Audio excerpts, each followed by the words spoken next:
Hey folks, welcome to Puzzle Spoilers. Today we're taking a look at the SG Ball Maze by Puzzland Hikimi. This was a brand of mechanical puzzles developed by Nob Yoshigahara. He was a very famous Japanese puzzle designer. This came in third place in the 4th annual Hikimi puzzle competition. That was in 1990. The goal is to get this ball bearing from this hole to this hole. The S starts for start, the G stands for goal. We just need to get the ball from the start to the goal.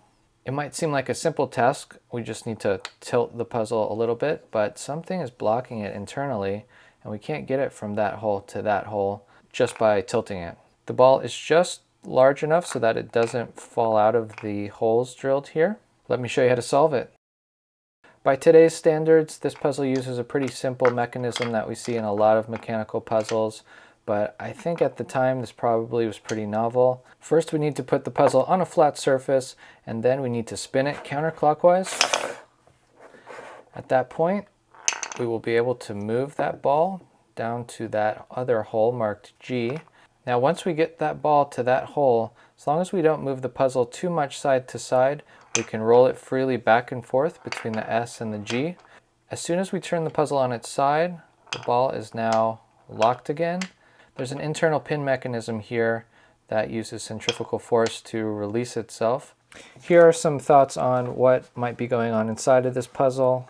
Here is the puzzle in the solved configuration where the ball can move freely down this center path. And here are the internal pins. And in this solved configuration, they're pushed to the side, allowing that center channel to be free. Here's the typical configuration of the puzzle where the center column is blocked by these two pins. When you tilt the puzzle to one side, the pins fall this way. When you tilt to the other side, they fall to the other side. The length of those two pins is always enough to cover the gap of this center channel, and the only way to create that gap between them is by spinning the puzzle. And there's an extra complexity that adds a directionality to the puzzle. I think there's these two extra compartments here, and we need to spin the puzzle in a certain direction so that those extra pins on either side of these two main pins also are pushed in the correct direction. Basically, these four pins have to align perfectly. This pin has to move into this chamber so that it can make room for the larger pin to move over. Same thing on this side. This smaller pin has to move into the correct chamber in order to make room for this larger pin to move over.